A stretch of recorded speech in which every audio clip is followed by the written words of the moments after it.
Everyone, you are watching food fitness and fun और मैं हूँ डाइटिशियन मंजू मलिक। तो weight loss plateau is for real. Yes, weight stuck हो जाना एक सर्टेन टाइम के बाद बिल्कुल स्केल पर नहीं दिखना एक आम बात है। तो ऐसे में आज मैं बात करूँगी how you can break that weight plateau, कैसे आप अपनी वेट लॉस की जर्नी जो अटक गई है उसे आगे बढ़ा सकते हैं। तो there are certain things that you can try that can help you break your weight loss plateau. Another thing is weight loss plateau जो होता है वो भी पार्ट होता है आपकी वेट लॉस जर्नी का। So there are different stages of weight loss, जिसमें शुरुआत में मोस्टली लोग रैपिड वेट लॉस को विटनेस करते हैं। They lose weight rapidly because of several reasons. Maybe they have lost water weight. There is a possibility कि उनका muscle mass drop हुआ है। हो सकता है कि because of crash dieting they have lost that weight. But उसके बाद मसल लॉस से बचने के लिए दैट इज़ वेरी इंपॉर्टेंट कि आप स्ट्रेंथ ट्रेनिंग पर फोकस करें। लेकिन जो भी टेक्निक्स आप वेट लॉस के लिए शुरुआत में यूज़ करते हैं, आपकी बॉडी धीरे धीरे करके उनसे यूज टू हो जाती है। So after a certain period of time may be वही सेम टेक्निक्स आपको इतना रिजल्ट्स ना दें जितना वो आपको बिगिनिंग में दे रहे थे। Another reason is your hormones. There is a possibility कि हार्मोन इम्बैलेंस की वजह से आपका वेट लॉस जो है वो स्टक हो गया है। ऐसे में कुछ ऐसे इंपॉर्टेंट हार्मोन्स हैं जो वेट लॉस को सपोर्ट कर सकते हैं और उनको ऑब्स्ट्रक्ट भी कर सकते हैं, जैसे कि कॉर्टिसोल हार्मोन है। स्ट्रेस हार्मोन अगर बढ़ा हुआ है तो आपका वेट लॉस स्टक हो जाएगा। अगर आपकी बॉडी के अंदर ह्यूमन ग्रोथ हार्मोन नहीं बन रहा है तो आपका वेट लॉस स्टक हो जाएगा। ह्यूमन ग्रोथ हार्मोन बनता है जब आप एक्सरसाइज करते हैं, वो बनता है जब आप अच्छी नींद लेते हैं। तो स्लीप से लेके स्ट्रेस से लेके आपकी मेंटल हेल्थ सब चीज़ें इंपॉर्टेंट है। आपके रिप्रोडक्टिव हार्मोन्स भी बहुत इंपॉर्टेंट रोल प्ले करते हैं ये डिसाइड करने में आप कितना जल्दी वेट गेन करेंगे और कितना जल्दी आप उसे लॉस करेंगे, कहाँ कहाँ आप वेट गेन करेंगे और कहाँ सबसे पहले आप वेट लॉस करेंगे। अगला जो चीज़ है आपका वर्कआउट।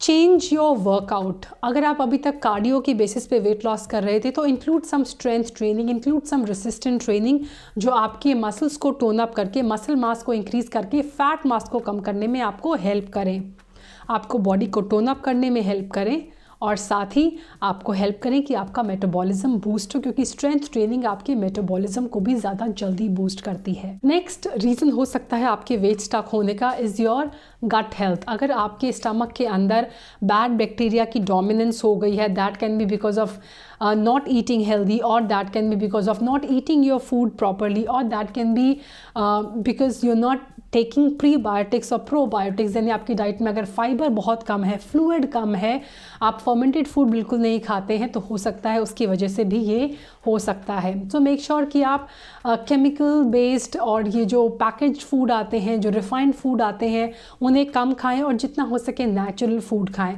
इसमें मैं एक चीज़ जो सजेस्ट करती हूँ, मेक श्योर कि आपकी जो 80 to 90% की डाइट है वो इन इंग्रेडिएंट से आए जो सिंगल इंग्रेडिएंट होते हैं। तो जैसे अगर आप पालक लेकर आ रहे हैं तो आप पालक लेके आ रहे हैं, that is a single ingredient food. अगर आप पैकेज फूड में देखें तो जो भी अलग अलग दालें हम लाते हैं, जो हम चावल लेके आते हैं, वो सिंगल इंग्रेडिएंट फूड है।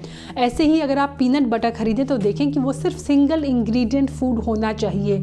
अगर उसके अंदर एडिटिव्स हैं, शुगर है, ऑयल है, that's not healthy for you. So make sure कि आप 90% अपनी डाइट सिंगल इंग्रेडिएंट फूड को लेकर आएँ। आप उन्हें कंबाइन कर सकते हैं, बिकॉज अगर आप सिर्फ चावल को अकेले खाएंगे तो वो कंप्लीट मील नहीं होगी।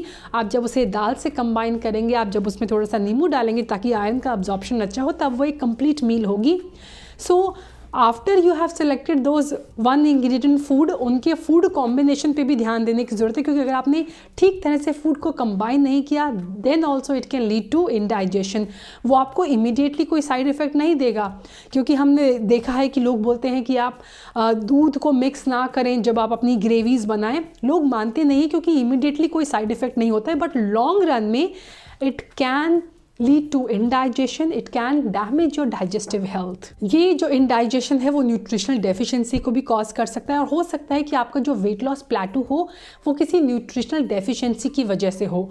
जो भी इंपॉर्टेंट हमारी बॉडी को न्यूट्रिएंट्स चाहिए होते हैं, जैसे कि अगर कैल्शियम की डेफिशिएंसी है, मैग्नीशियम की डेफिशिएंसी है, विटामिन डी है, B12 है, ओमेगा 3 है, ये सारे वाइटल न्यूट्रिएंट्स हैं जो आपको अपनी डाइट के अंदर चाहिए ताकि आपका वेट लॉस की जर्नी जो है वो आगे बढ़ती रहे। Next is you can also, अगर आपने अभी तक ट्राई नहीं किया है, ट्राई इंटरमिटेंट फास्टिंग। वो भी आपकी वेट लॉस प्लेटो को ब्रेक करने में एक इंपॉर्टेंट रोल प्ले कर सकता है। Include more fibre in your diet, ना सिर्फ वो आपके डाइजेस्टिव सिस्टम को इम्प्रूव करेगा बल्कि एक प्रीबायोटिक का काम करेगा।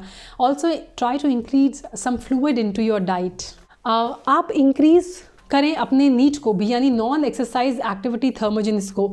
आप अगर वर्कआउट भी करें तो बाकी दिन आप कितना एक्टिव रहते हैं वो भी ध्यान देना बहुत ज़रूरी है। इनफैक्ट आई हैव सीन कि अपने वर्कआउट रूटीन के अलावा जिन लोगों ने 10,000 स्टेप्स कंप्लीट किए वो मेरे मोस्ट सक्सेसफुल क्लाइंट्स रहे हैं।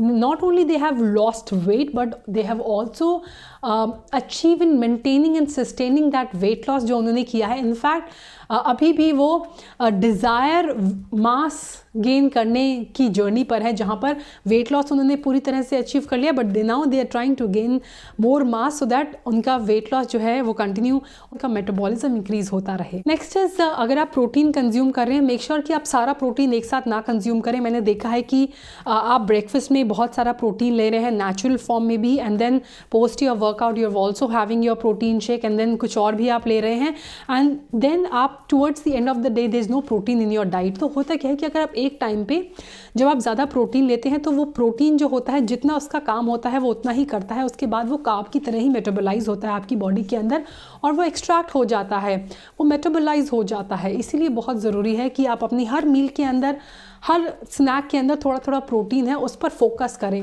Do not count calories but always make sure कि आप अपने मैक्रोस को देखें, कितना प्रोटीन खा रहे हैं, कितने न्यूट्रिएंट्स हैं उसके अंदर, ये ज़्यादा ज़रूरी है। Add more veggies to your diet, vegetables भी अगर आप ऐड करेंगे तो आपकी डाइट को एक हल्का सा ज़्यादा पुश मिलेगा। And make sure you add slightly cooked vegetables to your diet. Raw vegetable आप कंज्यूम ना करें बिल्कुल ज़्यादा अमाउंट में। Last but not the least, do not rely on scales. कई बार क्या होता है कि हमारा वेट लॉस हमें सिर्फ नंबर्स के उसमें नहीं दिख रहा है, but we are actually gaining health, यानी हम वेट लॉस नहीं कर रहे but we are gaining fitness. How कि आपकी बॉडी के अंदर फैट कम हुआ है, लेकिन फैट कम होने के साथ साथ बॉडी का मास इंक्रीज हो गया है, which is a good thing, क्योंकि इससे आपका मेटाबॉलिज्म, आपका स्टेमिना, आपकी इम्यूनिटी इंक्रीज हो रही है।